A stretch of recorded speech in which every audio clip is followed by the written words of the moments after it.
Doctor साहब ये बताइए, आपने जो है हड्डी के मामले में, बाकी में हड्डी को आपने लोहा बना दिया है, और आजकल जो है लोगों की हड्डियां बड़ी भुरभुरी हो रही हैं, सच है। जल्दी हड्डी टूट जाती है और बड़ी ये कहिए कि नाजुक हो रही है। लेकिन आपने जो अपनी विधा है और इन सब चीज़ों को आपने बहुत आसान कर दिया है। ये सफ़र आपने कहाँ से शुरू किया था और कब से शुरू किया था, थोड़ा सा बताइए। देखिए, आपने बहुत सही सवाल किया कि कब से शुरू किया था। मेरा एडमिशन कानपुर मेडिकल कॉलेज में हुआ था 1974। उसके बाद मैंने वहाँ से MBBS किया और वहीं से 1 साल मैंने हाउस जॉब किया। इसके बाद मेरा सिलेक्शन हो गया है PGI चंडीगढ़ में। वहाँ से हमने MS किया, क्योंकि वहाँ दोनों नेशनल कंपटीशन या तो PGI चंडीगढ़ में होता था या एम्स में होता था, और सब जगह तो अपने अपने स्टेट्स के ही पोस्ट ग्रेजुएशन की व्यवस्था थी। वहाँ पे हमने MS ऑर्थोपेडिक कर लिया। उसके बाद पास होने के बाद मैंने सफदरजंग अस्पताल ज्वाइन किया। सफदरजंग अस्पताल उन दिनों अपने देश का प्रतिष्ठित ऑर्थोपेडिक सेंटर था सर, क्योंकि एक तो सेंट्रल गवर्नमेंट का था, तो पैसा वहाँ आता है। मैंने देखा है सर, वहाँ जो प्लास्टर आता था वो ट्रक्स में, दूसरा एम्स के सामने, एम्स के सामने ये उसका माइलेज मिलता है, बिल्कुल माइलेज मिलता है, बहुत बड़ा माइलेज मिलता है। एम्स को ऐसा समझा जाता है कि मेडिकल का भगवान, बिल्कुल उस समय तक वो था ही सर, क्योंकि ऐसा था कि उस लेवल का कहीं भी कोई मेडिकल सेंटर इंडिया में था ही नहीं। तो वहाँ की सुविधा आप देखिए, बिल्डिंग ही देखें, यदि भाई उन दिनों 6 स्टोरी और 8 स्टोरी की बिल्डिंग कहाँ लोगों ने देखी हुई, सपनों में नहीं, सब बिल्कुल। तो एक वहाँ पे रहा, फिर वो वहाँ सेंटर बहुत बड़ा था, वहाँ 200 ऑर्थोपेडिक के बेड्स थे। मैंने वहाँ पे एक बहुत खास चीज़ है, मैंने बहुत बार लिखा भी है, वहाँ फ्लोर बेड की व्यवस्था थी, क्योंकि लोग इतने जाते तो जो स्टैंडर्ड बेड है उस पर तो नहीं आ पाते, तो गद्दे जमीन पे लगा दिए गए थे क्योंकि भीड़ थी। दूसरी बात वहाँ पे ये थी कि वो सरकारी अस्पताल था और फ्री अस्पताल था। आप उसमें देखिए कि आपको 1 पैसे की नहीं, आपको वहाँ दवाई भी फ्री मिलती थी, चाहे वो 2000 की हो या 10,000 की हो, एक, और उसके बाद वहाँ खाना भी मिलता था। और खाना साहब इतना अच्छा मिलता था कि बहुत लोगों के घरों में खाना, अच्छे लोगों के घरों में भी खाना वैसा लगता, इस तरह की व्यवस्था। उसके बाद क्या हुआ, 86 में मैंने 83-86 से मैंने सफदरजंग अस्पताल में रेजिडेंसी की। फिर मुझे कैरोलिंस्का इंस्टीट्यूट में फेलोशिप मिल गई, Swedish government fellowship with the collaboration of the ministry of education देते थे, और वो हमें, उसने हमारे लिए बड़ा क्या कहते हैं, जंप का काम किया, बूस्ट का काम किया। क्योंकि जब हमें लंबी छलांग लगाई कि मैं पहले ये सोचता था कि मैं देश में ही प्रतिष्ठित आदमी बनूंगा, बड़े शहर में रहूंगा, दिल्ली शहर में रहूंगा, विच आई हैव ऑलरेडी डिसाइडेड। और फिर इसके बाद में स्टॉकहोम में कैरोलिंस्का इंस्टीट्यूट वो जगह है जो कि नोबेल प्राइज देती है। तो आप सोचिए कि सोने पे जो है सुहागा हो गया। बिल्कुल आपने सही कहा। और मेरे जैसे आदमी के लिए, मैं गांव से मैं पढ़ा हूँ, आपके लिए तो ऐसा कोई जैसे लॉटरी निकल आई है। बिल्कुल सर, इसी तरह से हुआ।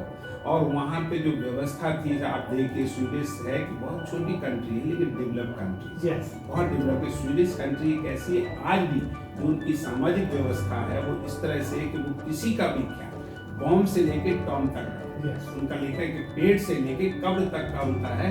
और आपने सुना होगा, मैंने तो देखा है कि जिनका कोई नहीं होता तो उनको कब्र पे सरकारी व्यवस्था से वहाँ पे फूल चढ़ाया जाता है।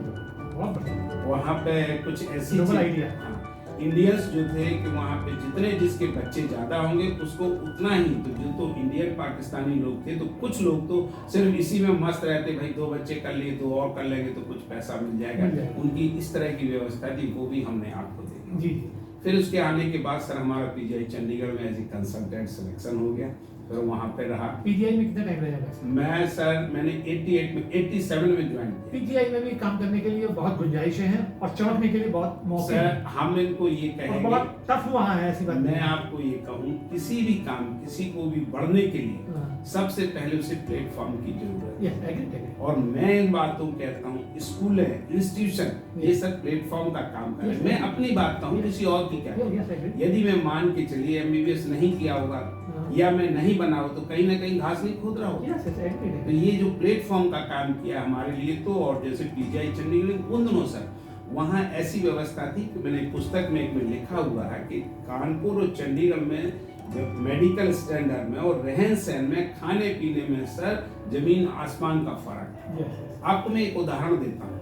जब मैं कानपुर में पढ़ रहा था तो हमने कभी लड़कियों को साइकिल पे चल के नहीं देखा। चंडीगढ़ में तो आम बात है, और ये बात चंडीगढ़ में सर आम बात है कि महिलाएं और लड़कियां हैं। सेक्टर 3 में, सेक्टर 5 में देखिए कितनी बड़ी कोठियां हैं, कितनी साफ है, आदमी की आंखों में मैल है लेकिन सड़कों में मैल नहीं। बिल्कुल। दूसरी बात है कि उस कल्चर में ये है कि व्यवस्था कुछ ऐसी कि अधिकांशतः आदमी काम करता है।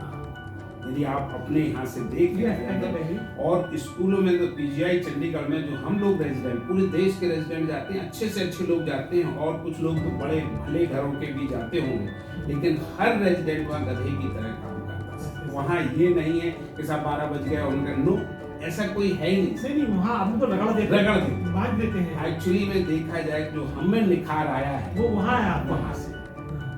मैं आपको बताऊं, काम करने की जो चीज समझ में आई वो वहाँ पे। इसके बाद में सब विदेशों में बहुत जगह जाने का मौका मिला। इसके बाद में स्विट्जरलैंड गया, वहाँ मैंने फेलोशिप की ट्रॉमा में। इसके बाद में जापान गया सर, वहाँ मैंने कैंसर पे फेलोशिप की। फिर मैं यूएसए गया, वहाँ 1 साल रहा मेरे क्लिनिक में। उस समय भी नंबर 1 थी दुनिया की और आज भी नंबर 1 है कि मेडिकल व्यवस्था में। उसका कारण है कि वो भी एक नो प्रॉफिट ऑर्गेनाइजेशन है और वहाँ पे सब काम करने का जो डेडिकेशन है, मैं समझता हूँ ये सुनने लायक है और करने लायक है। हम लोग 6 बजे ऑपरेशन थिएटर में घुस जाते थे सुबह से, और किसी टाइम तो 2 बजे रात में निकलते थे। रात को 2 बजे नॉन स्टॉप। हाँ, इतना काम होता था सर, क्योंकि वहाँ पे देश के तो, अमेरिका के तो आते थे, विदेशी भी बहुत लोग थे, रेपुटेशन बहुत थी, काम बहुत अच्छा था। इस बीच में खाने पीने की वो सब व्यवस्था, क्योंकि कोई ऑपरेशन हमने 2 घंटे किया, फिर इसके बाद आ गए बैठ गए, रेस्ट मिल गया। रेस्ट का कॉन्सेप्ट नहीं है सर वहाँ पे, लेकिन हाँ आप आ गए, कर गए, टॉयलेट चले गए, बिल्कुल वो सब है सर उसमें। और तो काम करने की जो है, मैं आज भी कहता हूँ सर यहीं पे कि मैं तो ये कहता हूँ कि अपने देश में क्या कहीं भी किसी भी व्यक्ति की पहचान जाति, धर्म, लिंग, क्षेत्र से नहीं, उसकी पहचान उसके कर्म से है, उसके कार्य से है, काम से होनी चाहिए। और जिस दिन अपने देश में भी ये आ गया कि हर आदमी की पहचान काम से होगी, देश दिन दूनी रात चौगुनी तरक्की करेगा। जो हो रहा है, जो आप कह रहे हैं, उसके हम परिणाम भी देख रहे हैं। आज हमारे भारत का नाम जो है, पहले शायद हम लोगों को शर्म आती थी, मैं तो इसका भुक्तभोगी हूँ। और मैं आपको नहीं कह रहा हूँ सर, ये मैंने मेंबर ऑफ पार्लियामेंट को कहा कि अब इंडिया की और इंडियंस की रिकॉग्निशन और इसमें योगदान मोदी जी का है, इसमें कोई। सब ये बताइए कि ये सब आपाधापी में चलते हुए, भाग दौड़ करते हुए, कड़ी मेहनत करते हुए, आपकी शादी कब हुई और कैसे हुई, क्या संयोग रहा? देखिए, मेरी धर्मपत्नी भी डॉक्टर है? नहीं, मेरी धर्मपत्नी हाउस मेकर है या होम मेकर है। मेरे 2 बेटे हैं। मतलब आपके पीछे भी सफलता की कहानी जो है, हमारा कैसे हर किसी के पीछे एक महिला के रूप में, मैं इसको ऐसे कहता हूँ क्योंकि हम लोग जानते हैं अपनी ही, मतलब हम ये कहें कि पुरुषों की हम सफलता जानते हैं, लेकिन हम यदि कहें कि महिलाओं की सफलता के बाद भी बात करें तो उनके पीछे पुरुष का साथ है, या मैं ये कहूँगा हाँ, किसी के साथ भी किसी दूसरे का सहयोग तो है। बिल्कुल सही है। मैंने एक कविता लिखी है, गाड़ी का वो दूसरा पहिया। बिल्कुल बिल्कुल। मैं तो यहाँ तक कहता हूँ, जीवन का आधार ही है सहयोग। सहयोग के बिना हम सबकी उत्पत्ति नहीं हुई होती, ना ही होता इतना विकास एवं विस्तार। मैं तो यहाँ तक कहता हूँ कि बिना सहयोग के कुछ हो नहीं सकता। पुरुष बच्चा पैदा नहीं कर सकता, कोई भी बच्चा पैदा नहीं कर सकता, नहीं, वो वही से सहयोग तो वही है। हमारी जो पूरी ह्यूमन ही नहीं, आप जितने भी लिविंग ऑर्गेनिज्म हैं, आप इसको जैन धर्म का देखिए, परस्परो उपग्रहो जीवानाम, हर जीव एक दूसरे पे आश्रित है। एक जुलू कहावत है, उसमें ये कहा गया कि हर आदमी है किसी दूसरे आदमी के सहारे है। और मैं तो अपनी बात कहता हूँ, यदि मैं कहूँ कि मुझे बनाने में मेरे माँ बाप का योगदान है ना, मैं ये कहता हूँ कि मेरे माँ बाप के अलावा आप जैसे लोगों के भी माँ बाप का योगदान है। इसके लिए मैं आज यहाँ बैठा। मेरे माँ बाप तो शिक्षित नहीं थे, शिक्षक नहीं थे, लेकिन किसी शिक्षक ने तो हमें शिक्षा दी, किसी चिकित्सक ने तो इलाज कराया, हमें जरूरत पड़ी तब करेंगे। आप व्यवस्था में देखिए, ड्राइवर चाहिए सर, हर तरह के व्यक्ति चाहिए, तो हम हर किसी के सहयोग से ही, और हमें भी सहयोग देना चाहिए। मैं तो इसको मानता हूँ। डॉक्टर साहब ये बताइए कि कभी कभी आपको ऐसा नहीं लगता कि ये जो मेडिकल प्रोफेशन है, ड्यूटी टाइमिंग बहुत लंबे होते हैं और कुछ जीवन की खुशियों से जो है वहाँ समय नहीं दे पाते, बिल्कुल या तो उनके साथ सौतेला व्यवहार करते हैं या उनके साथ ईमानदारी से नहीं निभा पाते। देखिए, उसका आपने बिल्कुल सही कहा है। उसका कारण भी क्या है कि हर व्यक्ति के पास 24 घंटे हैं। यदि मैं अभी आपसे ये बात कर रहा हूँ और मैं मान चलता हूँ कि मेरी पत्नी ही मुझे फोन कर दे या मेरा बेटा मुझे बुला ले या मेरी पोती मुझे बुला ले, तो मुझे ना तो कहना ही पड़ेगा। ये देखना कि क्या काम उपयोगी है।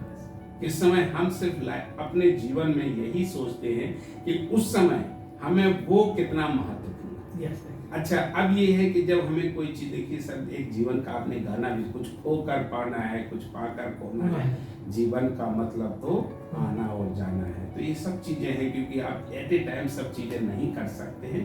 और अब उसको कहें, आपने जैसे शब्द किया है सौतेला व्यवहार है, हाँ मैं ये कहूँगा सौतेला व्यवहार नहीं, एक व्यवहारिक समस्या है। जिसके घर में जैसे पति पत्नी दोनों ही कमा रहे और दोनों ही दफ्तर जा रहे, तो वो शायद उतना एक दूसरे के लिए समय नहीं दे पाते, एक दूसरे बच्चे के लिए नहीं समय देता है। यदि आप उचित समझे तो मैं तो ये तक कहता हूँ, मेरी अपनी सोच है कि घर में पति पत्नी में एक ही आदमी को बाहर का काम करना चाहिए, उसकी एक्सपर्टीज हो जाएगी, और एक आदमी को बच्चों की, कि बच्चे ही हमारा भविष्य। देखिए हम लोग कहते हैं, हाँ बहुत से लोगों को हम जानते हैं, पति पत्नी पैसा कमा रहे, बहुत पैसा इकट्ठा कर लिया, लेकिन वो बच्चों को नहीं बना पा रहे। यदि वो बच्चों को नहीं बना पा रहे हैं तो आप देखिए वो भी तो एक अलग बात हो गई, तो उसका भी है। डॉक्टर साहब मैं देख रहा था अभी आपके यहाँ की काफ़ी आपको पुरस्कार मिले हैं, पुरस्कार की श्रृंखला में आप काफ़ी अग्रणीय रहे हैं और ये आपको बड़ा सौभाग्यशाली है कि काफ़ी लोग आपको स्नेह देते हैं, तो ये आपके एक कार्य का आपको इनाम भी मिला है। बिल्कुल सच है। इससे भी पता पड़ती है कि कितनी आपकी लायकी है, कितनी आपकी फैन है। सब ये बताइए, समाज सेवा में भी समय निकाल लेते हैं आप?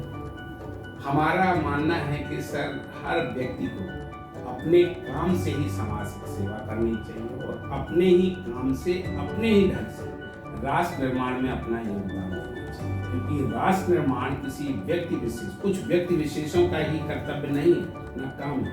ये हर देशवासी का काम होना चाहिए, उसका दायित्व होना चाहिए कि वो अपने ढंग से, अपने काम से राष्ट्र निर्माण में योगदान